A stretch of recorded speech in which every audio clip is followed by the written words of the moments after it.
This is Road Noise, episode number 61.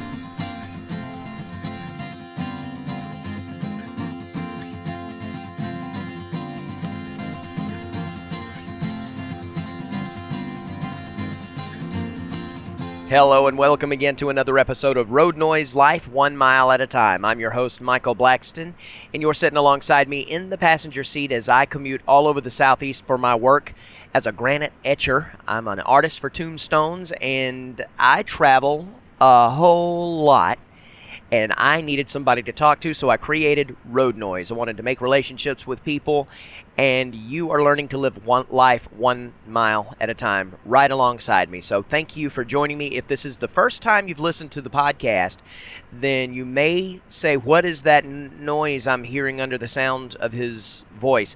That's just the noise from the road. It's the reason I called it Road Noise. So we're on a road trip together, and in this episode we're going to hit the topic, can you hear God when he speaks to you? Now, the short answer to me is yes, but I think it goes deeper than that, so I'm going to give you the long answer once I get into the topic. But there's a little bit of house cleaning I want to do here at the beginning before we get started, because I noticed when I was listening earlier to 2 or 3 episodes back, I listened to myself a lot to just kind of critique myself and figure out what I want to do to make the show better, topic-wise, and the way that I give my delivery, my excitement. I like to listen for my excitement level. Was I entertaining to you and engaging? And I noticed that I used a word in one of the past few episodes that I've used in several episodes, and I've been using it wrong. And it's the word dichotomy. The word dichotomy is spelled D-I-C-H-O-T-O-M-Y. And the way I was using it was as kind of the overall essence of a situation. I was using it kind of as a blanket understanding of a situation. In other words, instead of saying the essence of a situation, I would say the whole dichotomy of it. And that's not right. That's not at all what dichotomy means. And something hit me kind of in the gut. Nobody called in or texted me or anything or sent an email in and said, Michael, you're using that wrong. It just sort of hit me when I was listening that I don't think I'm using that right. And so I looked it up. I Googled it. I actually think I asked Siri. I've got the new iPhone 7 Plus, and in the past I've been using an Android phone, so I really didn't have Siri, and I didn't use the help of a robot like I've been doing a lot more recently since I got the iPhone. But I asked Siri, what is the definition of dichotomy? And my good friend Siri enlightened me that I had it completely the opposite. The definition of dichotomy is a contrast between two things that are opposed or entirely different. So it's two things that are at odds with each other, or two things that are different, not the essence of an entire situation. And so I had that wrong, and because I'm a word nerd as a writer, I like to learn new words and increase my vocabulary. It really kind of hits me in the gut, like I said, when I realize that I've been using something wrong. And I can't go back into all of those episodes and change it. So I'm telling you now that from now on, if you hear me use the word dichotomy, because it's one of my go-to words to sound all frou-frou and big and fancy pants. So if you hear me say it, I promise I will use it in the correct contents from now on. You may not care, but I do. So I thought I'd hit you with that right from the start. So let's talk about this episode's topic. Can you hear God when he speaks to you? Like I said, the short answer is yes. I think you can hear God when he speaks to you. But the long answer gets more deep than that, because I don't think you hear him in the ways you used to be able to hear him back in the biblical times. Back in the day, Moses heard him in a burning bush. Noah heard him audibly. He appeared in the Garden of Eden to Adam and Eve before the fall of man. He would appear to them and spend physical time with them back when the world was perfect. There was a time God would speak audibly to people, but I think he does things differently now. And I think I'm not saying there's not ever times God audibly speaks to people, but I just think that as people have moved on and people have changed in their outlooks and their ways of doing things, that God has changed and adapted to that. He still can speak audibly if he wants to. He's God. I just don't think that that's his MO at this point. But I do think you can hear him in your head. I think he does speak to you in your mind if you're listening and you know how to listen. And I'll talk about that a little bit later on. There are some reports, though, and you can go look them up yourself because I didn't really spend a lot of time on this, so I really didn't get a chance to research the exact examples and the exact reports. But there have been reports very recently, and a lot of them coming from the Muslim areas of the world. A lot of people from the Muslim faith are reporting dreams and visions of the Christ coming to them and evangelizing them in their dreams. And they're saying that they're not normal dreams, they're more like visions. Again, this is a miraculous thing that I don't want to get too far into because I didn't take the time to research that specifically. I know it's happening, but I don't know a whole lot of the details. I just wanted to give you that as a nugget that you can go look at if this is something that interests you. You can go have a look at that and do some research yourself and find out about those things. I do intend to look at that stuff and because it interests me and I want to find out more about it. I think that's fantastic, very interesting, but it does fit into our topic because it's kind of right there in the middle. It's not God speaking necessarily just in your head as if like I'm driving along and you kind of hear. I have a testimony that I'm going to give you in a little bit, and I'm hoping that I don't come across as sounding crazy, but and we're slowing down here. I don't know what's going on, if this is road construction or a wreck, but slowing down here on the interstate a little bit. Anyway, I don't want to sound crazy, but as I get into my testimony, I'll explain what I mean to God talking to you in your head. But it's kind of in the middle with these reports of the dreams, kind of between that and God actually, the booming voice from the sky type of thing. So it's really interesting. Go look for that yourself and do some research, and I don't think it'll be very hard to find those examples. So what do I mean when I say God speaks to you in your head? Well, I'm not crazy. I don't hear voices. But anyone who has had the experience that I'm talking about will know what I mean, and it is so hard to put into words. But God has spoken to me on several occasions. And at first, I didn't think it was God speaking to me. I thought it was my own subconscious mind playing tricks on me, or just me being silly and trying to convince myself to do something to make life better. And it really wasn't God, because at the time, it didn't really make sense to do what God was saying to do. But since then, I have learned to understand when God is speaking to me, to recognize it, to listen for Him. And every single time, it has been beneficial, and it's something that I've learned to do, and I do believe God speaks to us in these ways if we know how to listen. So let me give you my testimony. I first really felt this powerfully as I was driving into Elberton, Georgia from Anderson, South Carolina. No, I wasn't. I was in Hartwell, Georgia. We were living in Hartwell, Georgia, and I was driving to Elberton. We would move to Anderson a little bit later after this. Anyway, I was driving in, and I was an insurance salesman, and I was making good money.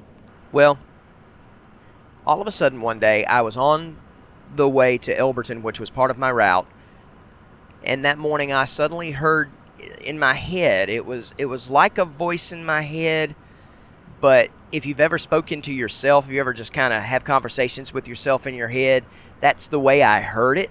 But instead of it, me understanding that it was me, it was like a new voice in my head said, "Michael, I want you to quit your job." And my first thought was, is that you, God? Can't be you, God, because God wouldn't tell me to do something so crazy, because I was making great money.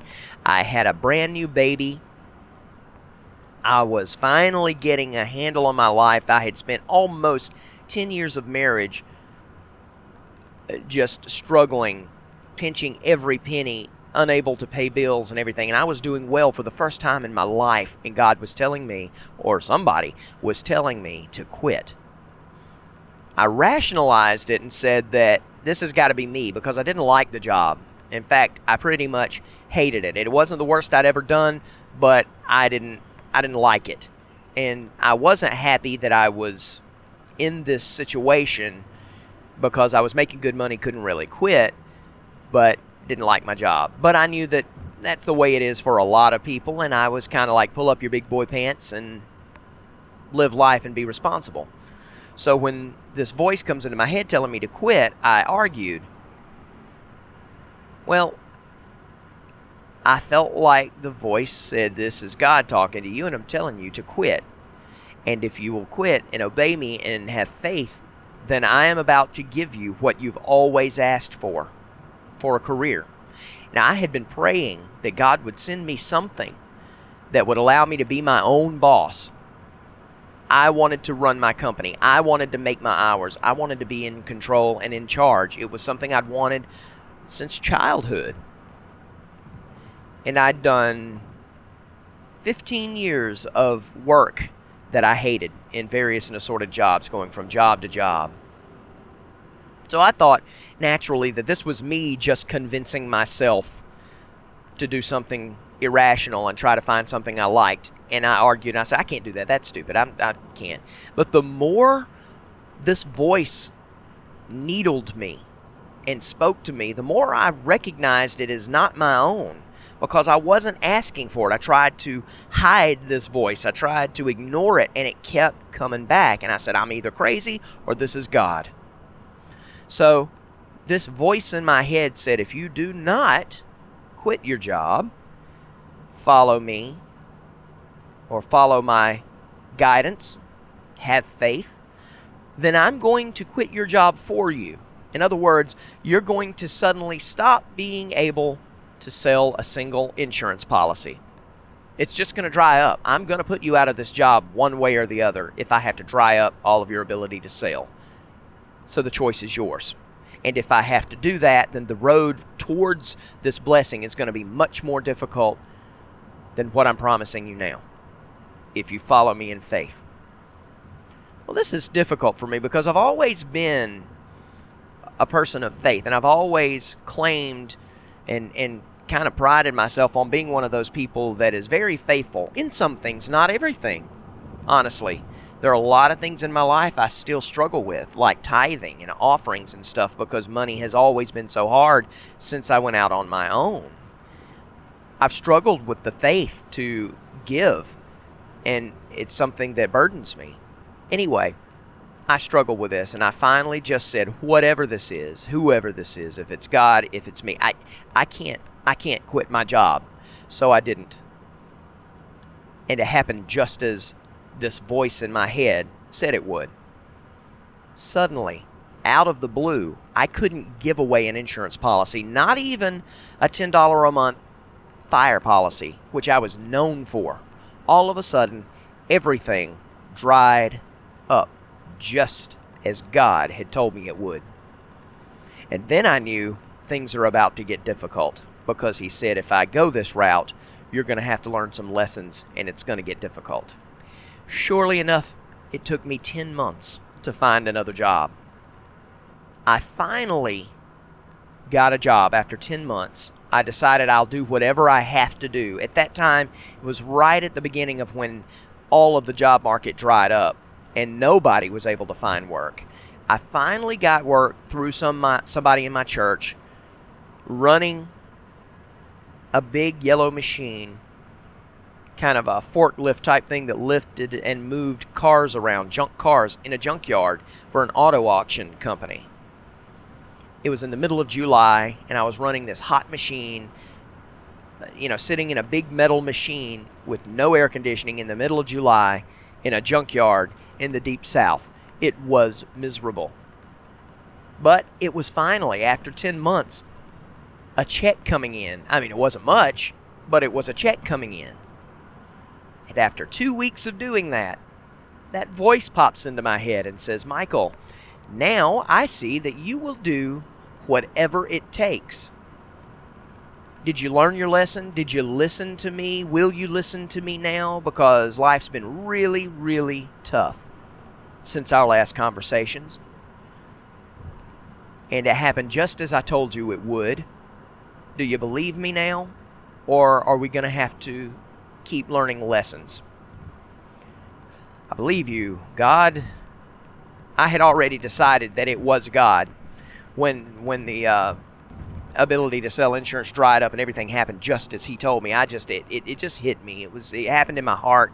The Holy Spirit just told me, you need to be open. And I realized that it was God talking to me. And so I said, yeah, God, I recognize your voice now.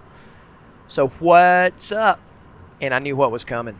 I knew it. I just immediately, and I heard that voice say, quit this job. I have now for you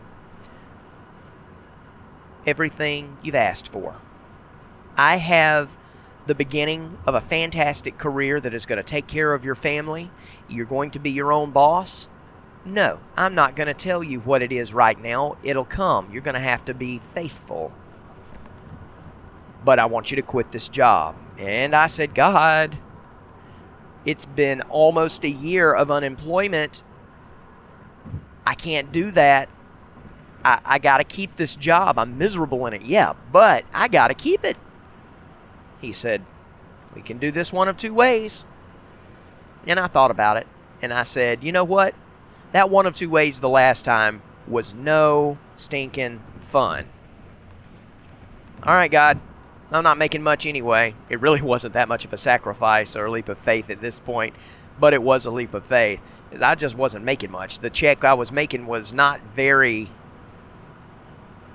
much at all at the end of the week. But I turned around and I said, okay, this is not going to go over well with my wife when I get home. So I went in and I turned around and told them I would not be back Monday and thank you for the opportunity.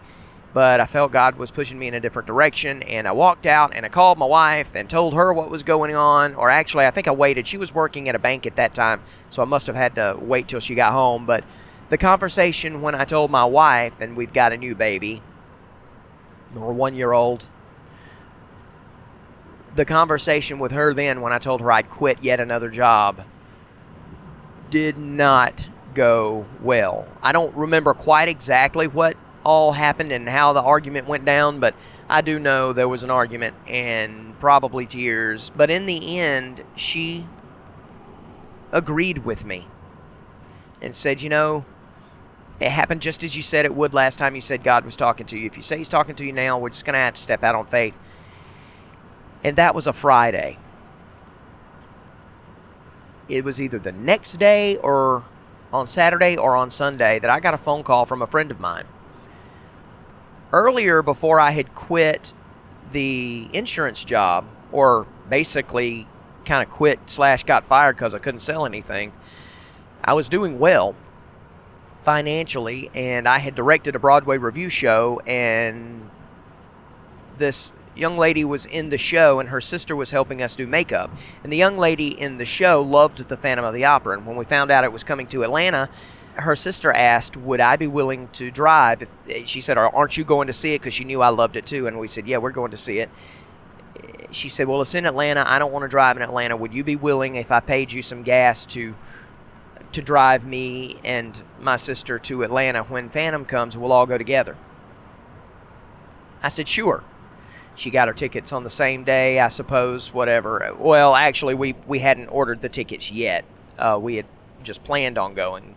Anyway, so she calls me up after I quit the junkyard job and said, are you still okay with driving us to Atlanta? And I said, honey, I can't go. I said, actually, I can go. I can drive you.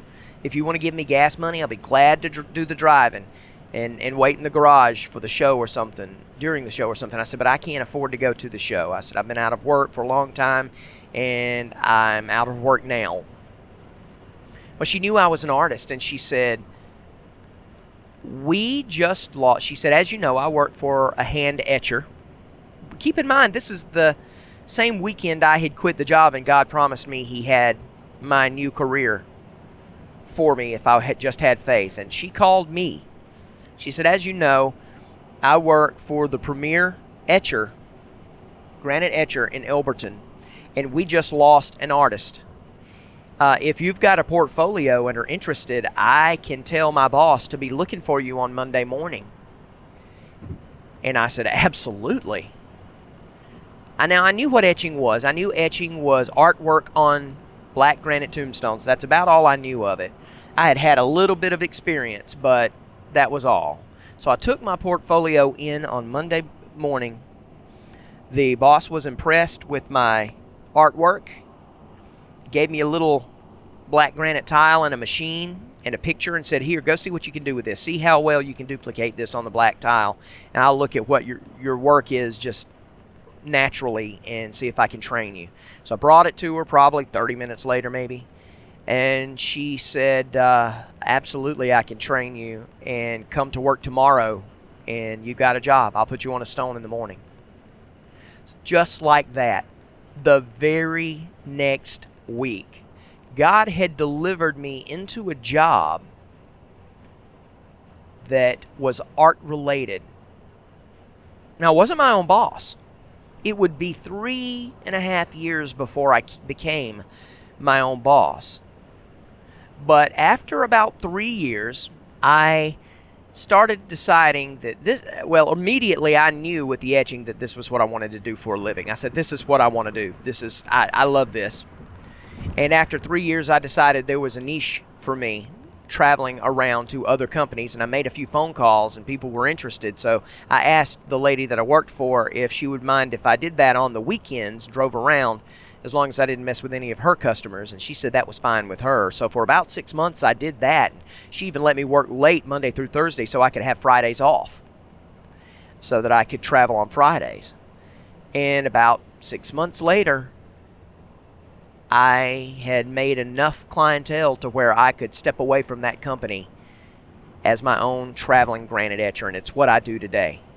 So the very next week from the time God spoke with me and told me, go ahead and quit, I've got something for you. Had I listened the first time, I would have been, there's no telling how far I might be now.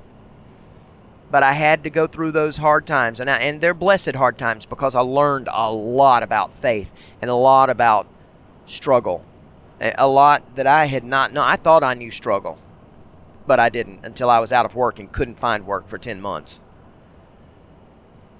But when I did follow God in faith, listening to His voice when He spoke to me, it happened both times in this testimony exactly as He promised.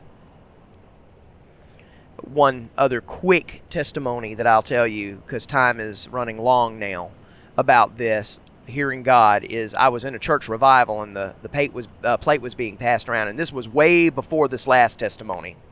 But the plate was being passed around normally, for the normal offering that you do, and I had $20 in my pocket, and it was the last $20 my wife and I had. I told you we'd struggled early on, but it was the last $20 we had until we got paid again, and it was going to be a while. We were going to have to stretch that $20 for a long way. But we were in church, and we were praising, and we were worshiping, and the plate came around, and I thought, maybe I ought to put that $20 in the plate. But then I said, no, that's my last $20. I can't do that. So the plate went by. Well, the preacher it was a revival service, and the preacher came up, the normal preacher, and said that, he introduced our speaker. And he said, normally we take a love offering afterwards, but I'm going to just take it now. Go ahead and get a love offering, because this guy travels a lot, and it's a lot of expense. So we're going to take a love offering for him, and if there's anything you can give, just go ahead and do that if the Lord puts it on your heart. And so the plate came back around, and I felt the Lord pressing me, put that $20 in this plate for this evangelist. You give that offering, I'll take care of you. You don't worry about the money. I got this. You just put that $20 on the plate, and I argued with God, and I let that plate go by. Did not put the $20 in the plate. I was arguing with God in His house. Of course, at the time, again, I couldn't recognize whether it was me or whether it was God talking. It just felt like somebody, it felt like I'm kind of going crazy. Or just not necessarily even going crazy. It just felt like I was being silly. Maybe it was emotion speaking. Well, at the end of the service, apparently someone had told the preacher during the time about a struggle that this evangelist was having. He had just had a problem with his van and was going to have it fixed. And apparently this van had a lot of miles on it. It had carried him to church after church all over the country, and this van was basically dead. He was going to try to have it fixed so he could move on, but it was basically gone. And this evangelist needed a new automobile if he was going to go around and do his thing. So the preacher comes back and he said, I just normally wouldn't do this. He said, I don't want to make brother whoever the evangelist's name was. He said, I don't want to put him in a corner, make him feel uncomfortable, but I'm just feeling led by the Lord that we need to do this. I know we took up a love offering. I know we did that, but it has come to my attention, this situation with his van. And he explained what went on with this situation with his van. And he said, I want to take up one more offering for him to see if we can't. He said, if there were some people there who had a lot of money. He said, there are some of you here who have plenty to give. If you feel led to do that, go ahead and do that. I think we've got enough here. It's a large congregation. He said, I think we've got enough here to buy him at least a decent used van. But at the least, I think we need to be able to collect enough to help him fix the one he's got. If not, get him something new that will, or at least new to him, that will get him along for a long time and replace that van for him. So they started passing the plate around, and people were putting money in there because it's a good, faithful, giving church that I was a part of, and that was in Anderson, South Carolina. Temple Baptist Church, in fact, in Anderson, South Carolina. If you've ever in Anderson, visit Temple. They'd love to have you. Anyway, it came around, as it was coming around to me, I heard that voice again. Michael, this is your last chance. I'm telling you. Now, there was no ultimatum that I was going to have to go through a hard time or anything like that at this point. It was just, listen to me. This is God speaking. Listen to me. I'm telling you, put that last $20. He needs it. You know he needs it. And you know I will provide for you. I'm providing for him through this, and I will provide for you the same way if you'll just follow me in faith. So I put that last $20. This was the third time that God had pushed me to put this $20 in, and it came out of my pocket, and it went in, and let me tell you, my stomach went up into my throat because I had just given away my last $20. I mean, we needed gas. I didn't know what we were going to do, but I knew God was going to take care of it, and I didn't tell my wife until afterward. She said, well, I guess if God pressed you like that, then he knew what he was doing, so we'll just have faith.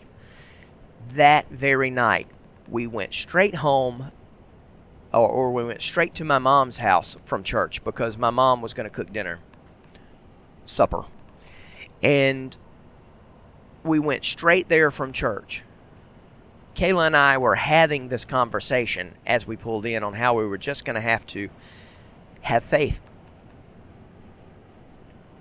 Walked in the door, and at that time we didn't have cell phones or at least smartphones and voicemail and all that stuff digitally. You still had your telephone answering machine. And there was a message on the machine when we walked into my mom's house, and everybody heard my mom hit play and heard the sound of my grandmother's voice saying, Brenda, just letting you know, tell Michael and Stephanie, that's my sister, Stephanie, that JC, who is my grandpa, has decided to give all of the grandchildren each $400. Now, this was not around Christmas. This was not birthdays. This was Grandpa suddenly feeling led to give each grandchild $400. I'm sorry. You can call it coincidence if you'd like. But I raise my hands to the air, in the air, and lift my eyes to the sky and praise God, because I believe, A, that was God speaking to me in church, making a promise, and then B, God making good on it. God will speak to you. Okay, so how do I hear His voice, Michael? First, I think it's a matter of faith. You've heard me say that over and over during these two testimonies. It's a matter of faith. You have to believe that God is there, first of all, and that He does communicate, love His children, and want to communicate with them. You have to have the faith that He will speak to you before you can hear Him speak to you, I believe. Number two, I think it comes with frequent prayer, because frequent prayer is your communication with God. Speaking to Him will prompt speaking to you from Him. And the more frequently you pray, I think the more often you get your mind into that mindset and that condition to hear God when He does speak out. And then number three, I think you need to listen for Him actively. When you're praying, sometimes it's best just to be silent and to even ask God to speak to you. Because here's the thing, the way I believe God does want to speak to you. I believe He cherishes communication. And He wants to speak to you. So I think you've got to believe He'll speak to you, pray often to open those lines of communication, and then listen for Him. And I think if you get into that practice, you'll see what I'm saying. And I think that you'll start hearing God. I think you can. It's a lot of times going to sound to yourself like it's your emotion speaking. But understand, God will not lead you down the wrong road. The devil might, but God is always going to lead you into the path that He would have you go. So what do you do when you are convinced that God is speaking? Well, I think you act accordingly. I think you don't ignore Him and you act on it. Just make sure that you know it's God speaking, and understand that God isn't going to ask you to do something that's not for your betterment. Even if it feels like it's a sacrifice up front, it will be better in the long run. But at the same time, this is a very personal thing.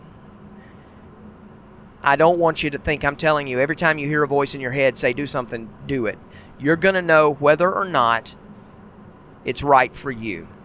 I'm just saying that when God truly speaks, don't ignore Him, because He has your best interest in mind. So this has been an interesting week for me. In fact, I've tried to get this episode recorded more than once this week.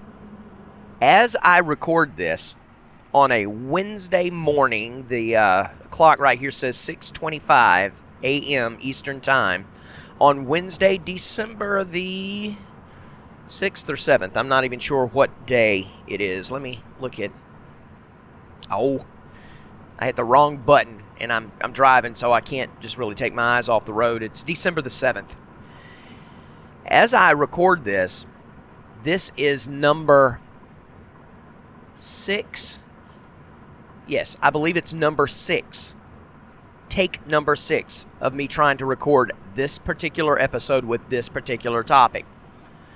As I went out, I left out on my road trip on Monday morning, and I was all ready to go with my show notes. I was ready to hit this topic, and I realized I'd walked out without the cable that connects any microphone I have. I'm using a hands-free headpiece right now, a hands-free headset, but I used to hold a classic handheld microphone, the Shure SM58. I used to hold that in my hand while I drove.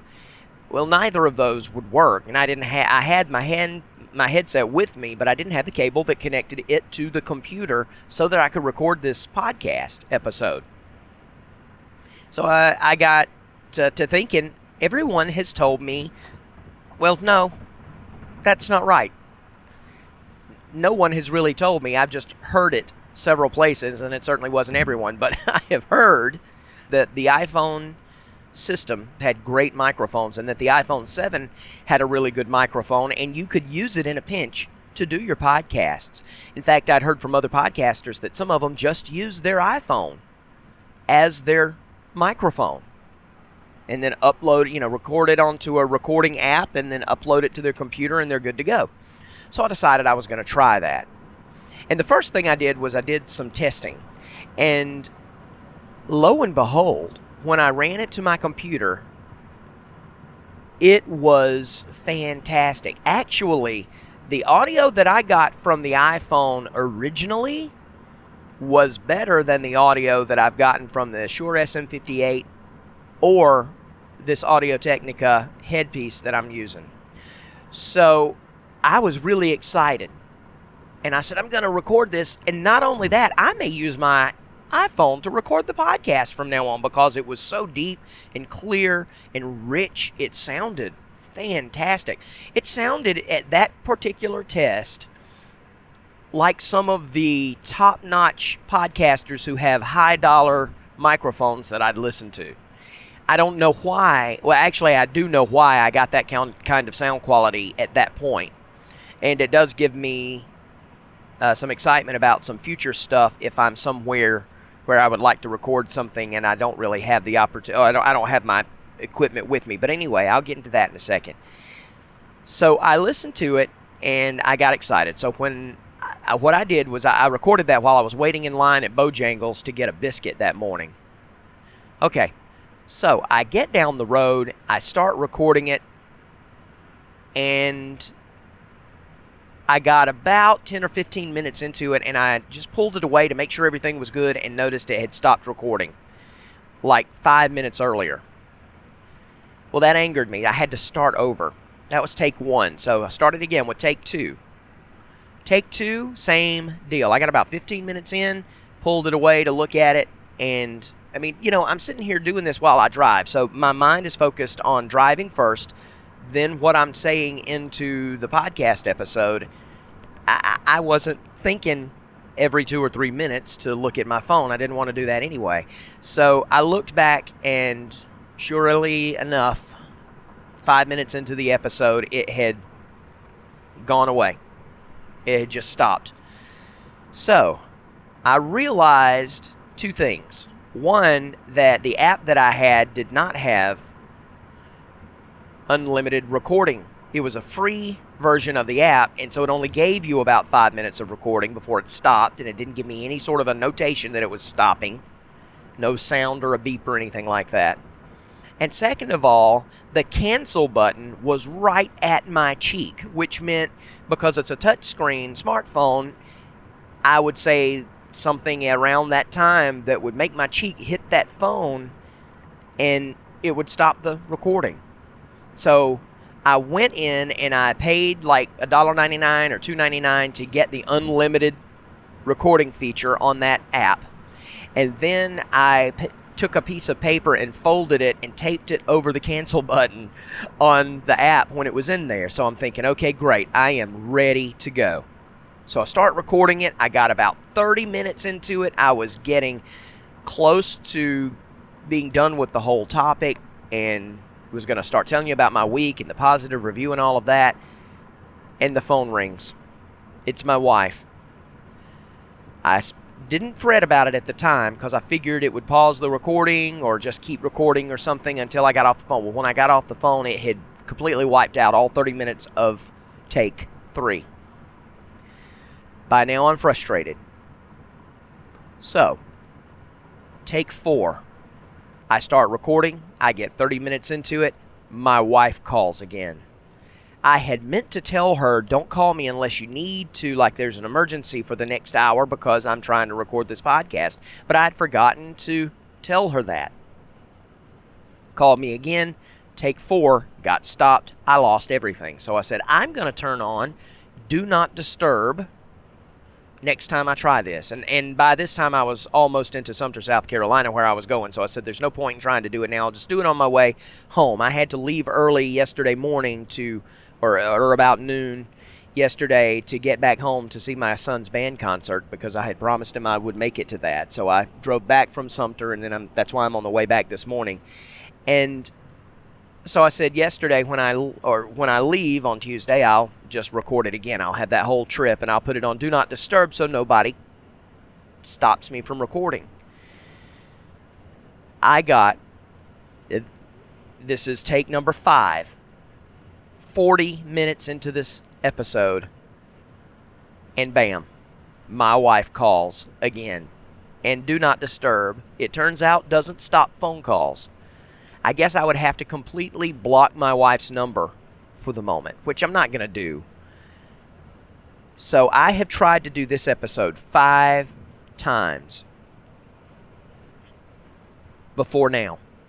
Now, it's a good thing after all. Now, I was very frustrated, and I had to apologize to my wife later because I kind of snapped at her when she called again. And she didn't know. She's just trying to get in touch with me. There were important things she was trying to say, but you know how it is in those moments, and you're just frustrated. I had, by then, put nearly 2 hours worth of work into podcast episodes I could not use.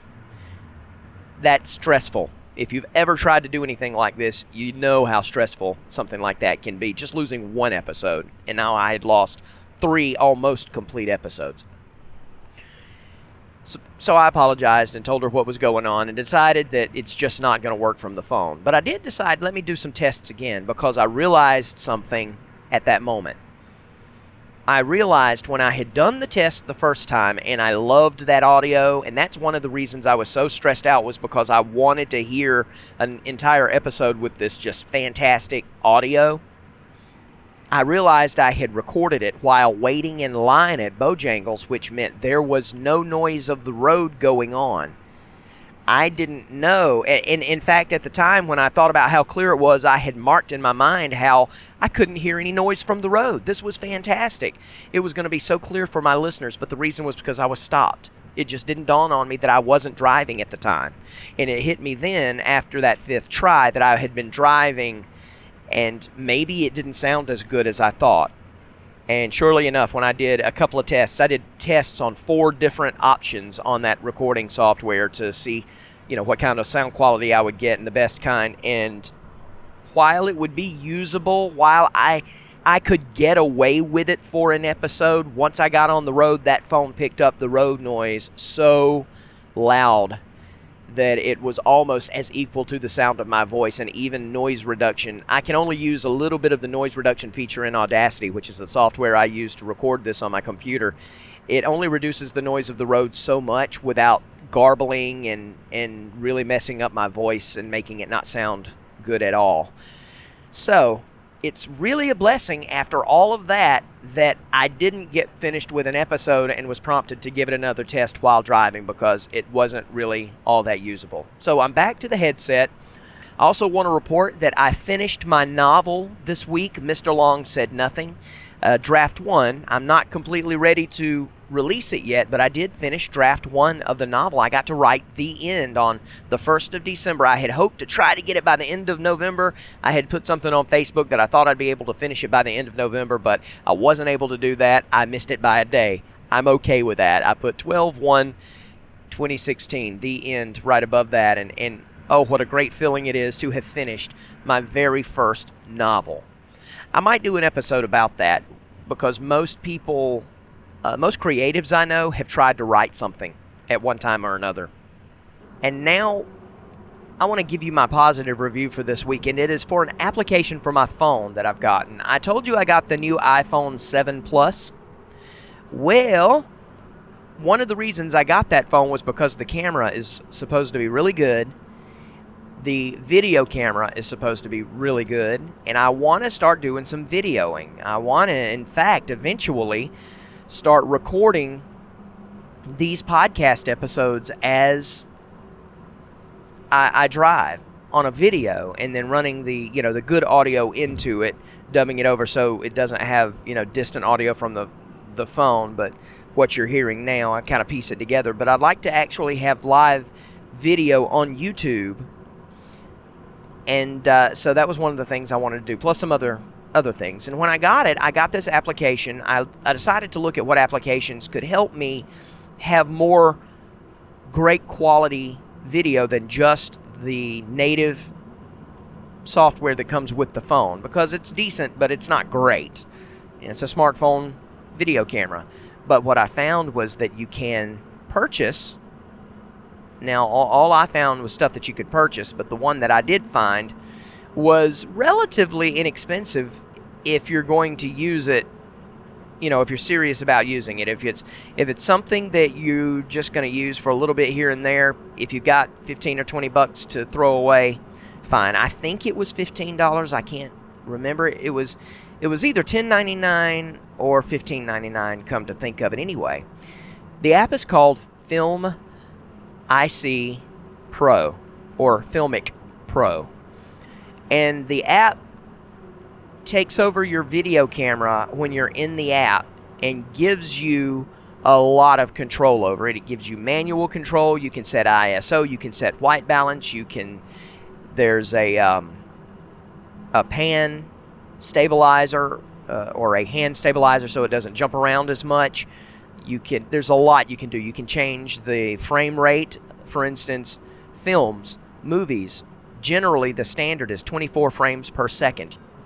It shoots in 1080p, high quality, HD, all the stuff.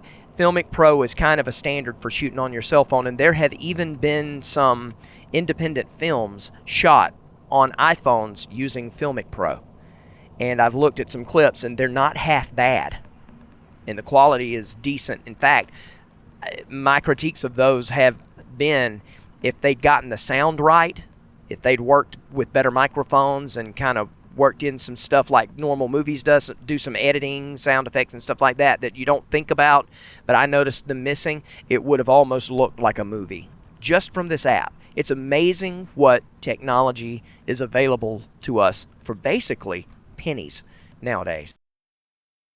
Hi, this is Mike again, coming to you from my hotel room a couple of days after I recorded that, and something happened when I stopped recording it and tried to pick everything back up and go into post-production. I realized it had cut off the rest of what I was going to say. So really, it's the end of the podcast, but there were some important things I wanted to talk to you about as far as the future of this podcast goes. So here's what I want you to keep in mind. First of all, what you're hearing now is a little bit of a sample of the type of audio you're going to be hearing coming after 2017 starts with a new podcast called the Everything Arts Podcast. Now, you've heard me talk about the artist brainstorm before. I decided to go with a different name and go back to the original podcast I first started called the Everything Arts Podcast because I'm branding my business as Everything Arts. And I decided that was really encapsulating of everything that I believe as far as the arts and the art world. And I'm going to be doing a podcast that interviews other artists and different genres all over the spectrum of the arts. And it's going to be not on the road like you hear road noise. You're going to hear audio quality more like you're hearing now, maybe even better than that, because I'm going to get some better places than a hotel room to be recording. But this is a cleaner audio, and it's a little bit of a sample. But because I'm going to be starting that podcast coming up after the beginning of 2017, I'm going to have to free up some money out of my personal budget because I have to pay for hosting for these podcasts. They're not free.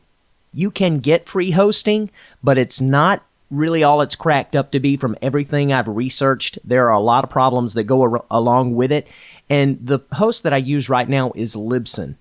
And although I am looking into some of these other platforms for hosting the podcast free, I really would like to stay with Libsyn because Libsyn is a quality podcast host. It's a stable platform. They have a lot of great features, but I just can't afford to do another podcast with this weekly podcast on top of it. I have to have $15 a month at minimum to keep this podcast going, and that's taken out of my budget. So here's what I'm proposing. If you listen to other podcasts, you've probably heard of the company or the website called Patreon. And what Patreon is a website that allows you as a listener to go in and find a show that has a profile there, and I'm in the middle of building one right now. It's not available yet, but it's going to be. And you can go in on the show's profile, say for the Road Noise podcast profile, and you can pledge a certain amount of money, any amount of money. You can pledge anything from $1 per episode all the way up to $20, $50, $100, $200 per episode if you wanted to. Now, I'm not asking you to do that. I'm not asking you to make my living for me. And the Road Noise podcast is not intended to be an income-providing podcast. But I've kind of come to a fork in the road where I've got to start some more podcasts, at least one, and I have another one in the works that will be more toward the branding of my business, and I've got to put my budget monies in that area. So I'm going to have to host this one without taking money out of my budget. I'm going to ask for your help. If you feel like the Road Noise podcast, you would like to hear it go on, and you would like to help me cover the costs of the hosting for this podcast, then I'm going to ask you to be looking for the Patreon account that I'm setting up right now. Like I said, it's not active at the time I'm recording this. It's not live yet, but it will be very shortly, and you can go on there and pledge. And I'm just trying to make up about $15 to $20 per month to cover the costs of hosting this podcast. So if you find it valuable and you can afford a couple of bucks for every episode, and I generally do about 4 episodes a month, that's been my consistency, then go to Patreon and check it out and be looking for me there. And as future podcast episodes come about of Road Noise, I'm going to be letting you know. I'll certainly let you know as soon as it's up, and you can go there. So just be listening for that. And other than that, if you do like the content that I put out and want to hear some of the more professional type stuff and get into the nitty gritty of the arts world, then be on the lookout for the Everything Arts podcast coming up at the beginning of 2017 or sometime shortly thereafter. I'm in the middle of putting everything together now. I want it to be very professional once we start, so be looking for that. That's the end of this episode number 61. Thank you so much for listening. If you've got a comment or you'd like to have something to say, then give me some feedback. You can do that by calling the hotline at 706-408-7456 or just emailing me at feedback@michaelblackston.com. I also encourage you to go to the website, that's www.roadnoisepodcast.com, and there you can find all the social media buttons you need and the ways to get to iTunes and leave me a rating and review if you feel like doing that as well. So until next time, I'm Michael Blackston, your host for Road Noise. Thanks for sitting alongside me in the passenger seat as we learn to live life 1 mile at a time.